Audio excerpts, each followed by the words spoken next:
us meeting, we met at such a pivotal time in my own journey as a caregiver. We met as my dad was dying. My dad had cancer for 9 years, and my mom was diagnosed with dementia the same week that he came home on hospice. And so insert Justin Guanamo, who literally in the Good Steward program, that just saved me so much to just understand not only how to handle my own finances, but like how to be able to navigate finances, just taking over my parents, Hi, I'm Justin Guanamo, and this is Wisdom is Wealth. Wisdom is Wealth is designed to give you guys practical insights, modern strategies, and even timeless philosophies around gaining wisdom in your life. The wiser we get, the wealthier we will become. This podcast really is inspired by the book of Proverbs in the Bible, which was written by King Solomon, who prayed to God for wisdom and as a byproduct became the wealthiest person to ever live. If he was still alive today in present day, he'd be worth $1.3 trillion with a T. Not because he prayed for wealth, but he prayed to God to give him wisdom. And as he grew wiser, as a byproduct, he grew wealthier, particularly financially, but not just stopping there, in every facet of his life. And in my own life, I have realized that the wealthier I become, it's truthfully just because I have become wiser in life. I'm gonna bring on guests that are incredibly successful, incredibly amazing human beings, and have an amazing financial wealth that they've grown for themselves. And they're gonna share wisdom on their life experience in totality in hopes that something becomes valuable for you to implement in your process, in your life, and in your journey, and see how wisdom truthfully is wealth.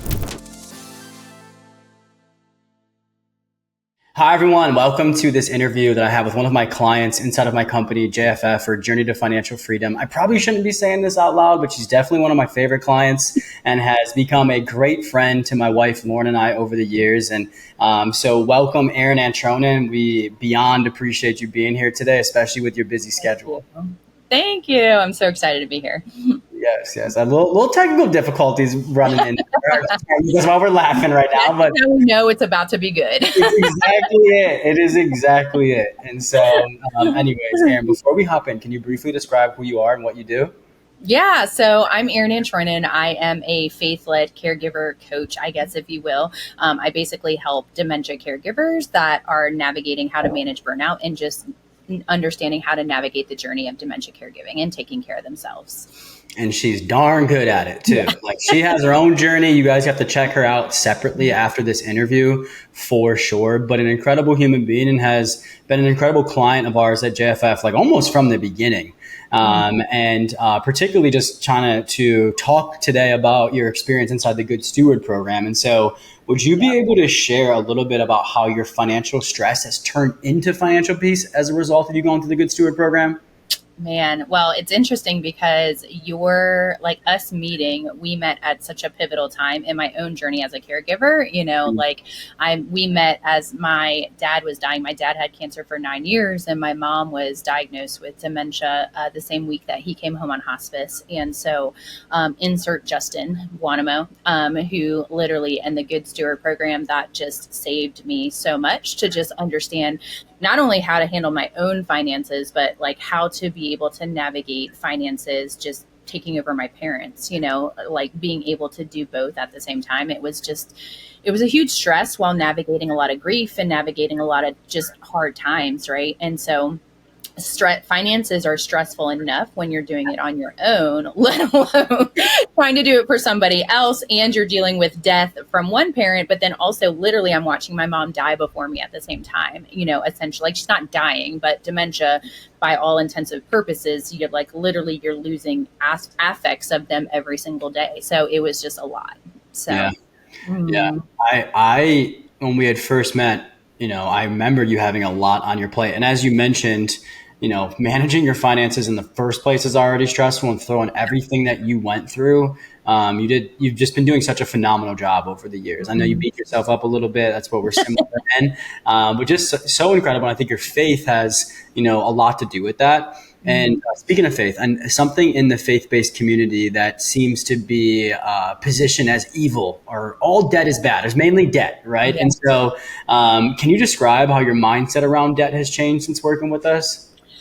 Oh gosh. I mean, debt to me doesn't mean bad anymore. Debt to me is leverage, like really being able how to understand it. It's not like what is the smartest decision that I can make now for myself rather than, oh, this is quote unquote getting me into debt. I talk to people every day about this. I'm like, debt is not that all debt is not bad debt, right? And so one of the biggest things that you taught me was like how to be able to leverage that. And so it's no longer this like negative connotation in my mind. It's now this thing that I have continued to learn from and grow from, and just learning how to utilize it better and smarter with better strategies. Yeah, it's so good. It's so good. I almost couldn't have said it any better. And I released, I think it was a podcast episode today. And in the podcast episode, I said, debt isn't wrong. Irresponsible borrowing is. Yeah. Right. And when you can really start to wrap your head around the difference between good debt and bad debt, how to take care of and avoid bad debt while leveraging good debt, as I think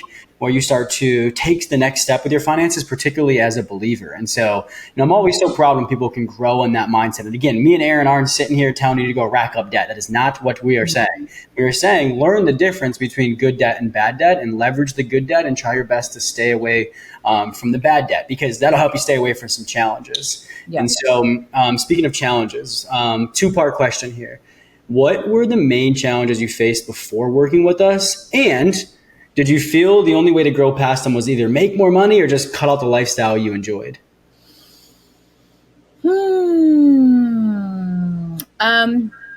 So honestly, what's really interesting is that the gift that caregiving gave me was like getting control of my life, which is really interesting. That if I would have looked at my life on the outside looking in, I would have said, yes, I have a money issue.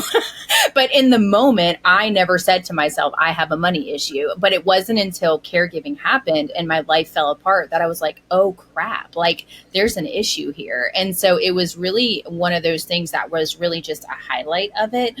And what I would say is that like the issue, like whenever I try to, figure out my money, it was always go make more, because I've been an entrepreneur since I was 20. Sure. It was just, the answer was never like manage what you have. It was always go make more. It was always like, you can go make more, you can do more, you can, and it's like, but if you're not honoring and you're not stewarding what you have, then it's like, God's not going to bless you with more. And it took me a long time to learn that lesson. I like hit my head up against the wall quite a lot to be able to learn that lesson. Yeah, I think a lot of people go through, especially the entrepreneur space, where it's like, you know what, if I just make more money, it's going to solve all my problems, right? And it makes sense logically or superficially, right? But like I always say, things that, though it isn't actually logical, but things that are logical doesn't always mean it's biblical, right? Mm-hmm.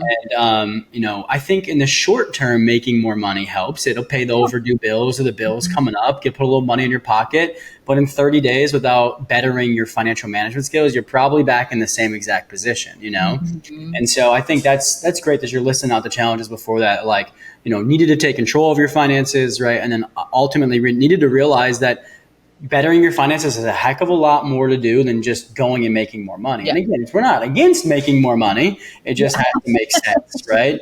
And so, you actually have done a lot, whether it's on the income side of things, the debt side of things, the expense side of things, right? And so I'd be curious if you're willing to share some tangible results that you've accomplished since joining the program, whether that be paying off debt, money saved, investments made or growing, et cetera.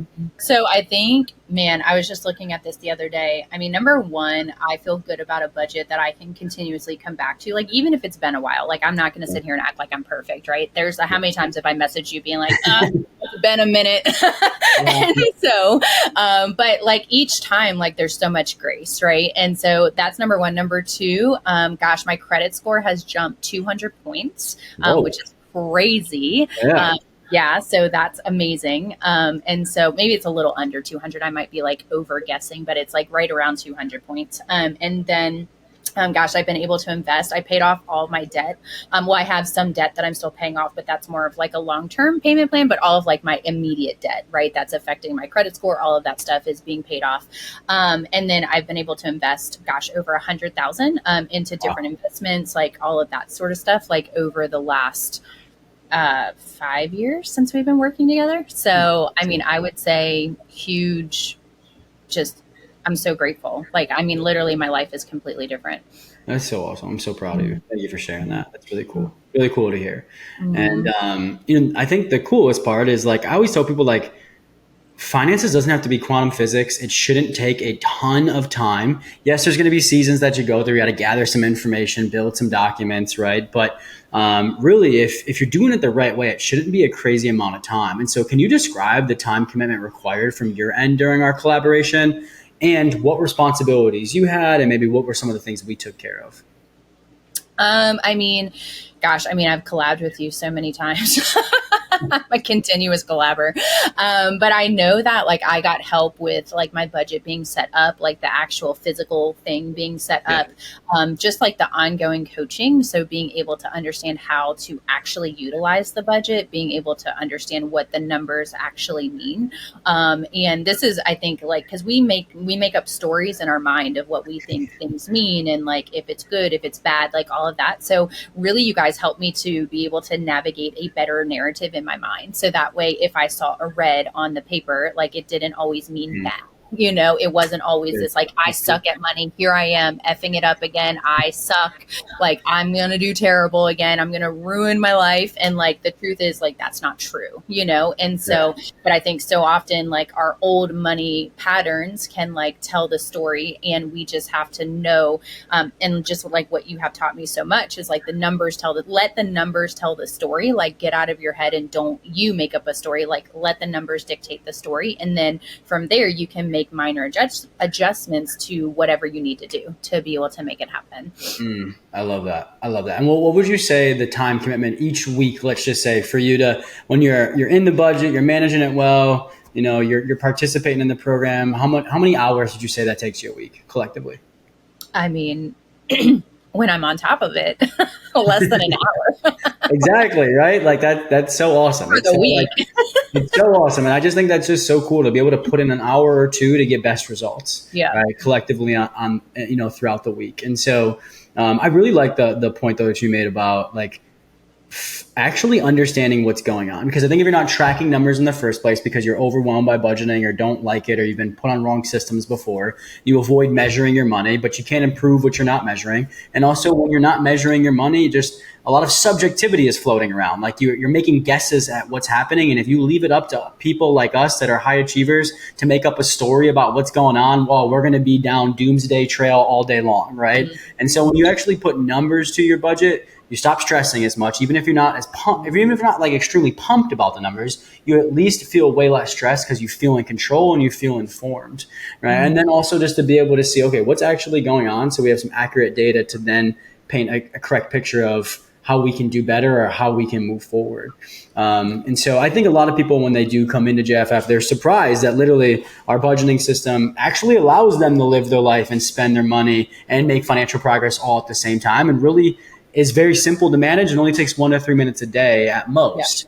Yeah. Right. And so Justin, I remember there was a financial planner one time who told me, he sat me down and looked at my budget before, it was long before JFF. He looked at my budget and he told me that the only, I needed to cut out going to the gym and use the stairs at my apartment complex as my gym instead of going to the gym. And I literally was like, no, I'm not going to do that. There are ways to keep your gym if your budget. I'm like, that's the $50, the $40 a month. Like that's the thing that we're gonna cut right now. Yeah. And I think that don't get me wrong, sacrifice out of strategy is sometimes needed, but sacrifice out of scarcity, that just ain't it, right? Yeah. And so we want you to live your life. We just got to figure out a way to do it in a financially responsible manner. And so people are usually surprised by several of those things when they join JFF. What would you say were some other things about our services or maybe even JFF in totality that surprised you? Over the course of the 5 years, I think I have been so surprised surprised just how much like you are a product of the product, like both you and Lauren, like being able to be witness to, wow, why am I getting emotional? Oh my gosh. Well, I you mean, are a good friend though, so it makes sense. but I think that like it's because I think anyone can sell anything online, right? And I think that when you are literally practicing in your own home what you're preaching, but not only to like you but your wife and like family and close friends, and like just being able to watch you guys like live out what it is that you're doing, like I think that that has been surprising, because I've invested in a lot of things, and I can't say that every single person that I've invested in, it's been like that. But I also haven't had this close of a look right behind the curtain with a lot of people.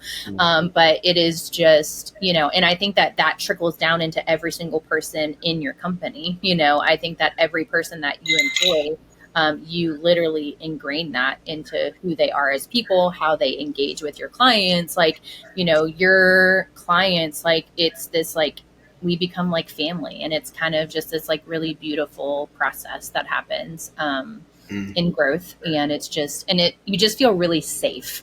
I think that that is also because I think money can feel very scary, and it can feel just not, because there's a lot of things out there that are shaming you and making us feel bad for just different things that have happened in our life when it comes to our finances. And it's just a really safe place. Well, for one, I received that. I appreciate that response. I was not expecting that, and I appreciate the acknowledgement though, because, my walk is when I was reflecting on that, like, the way that me and Lauren show up. And again, we are not perfect. A lot of the things that I've learned financially are from mistakes that I've made for sure, but I do have a good amount of successes to kind of balance that out as well. And so, I appreciate that. Like, and, we just even have some things going on right now where like, I'm just really proud of us for how we're handling it, and, just practicing what we preach, and so thank you for that. And the safety part is most important to me because, we always say just judgment-free zone. Like, I expect your finances to be a little jacked up when you come to us. Like 95% of this country is financially illiterate. So where were you supposed to learn it from? Like, the odds were against you. And so, everyone is safe with us. There's nothing to be ashamed of. And so I appreciate that. I really do. And so as we wrap up here today, if someone's listening to this who's on the fence about working with us, what would you tell them? I mean, what would I tell them? Why are you even thinking about it? Like, literally, it's like it's like, if you knew what to do, you would have already done it.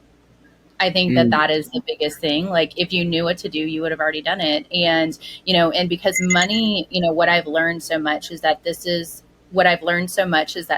so much like, so much of this is mental. It's not even just the physical doing. Like, we could probably create a budget on our own, right? Like, okay, but it's like the mental story, again, going back to the mental stories, and to like have people normalize just I don't want to say struggle, but just normalize that, like, this is literally what society has taught us. Like, no one has taught you how to think about your money, how to feel about your money, how to do all those things. And like, to be a part of an organization and to have the support that you need, I mean, literally can change your life.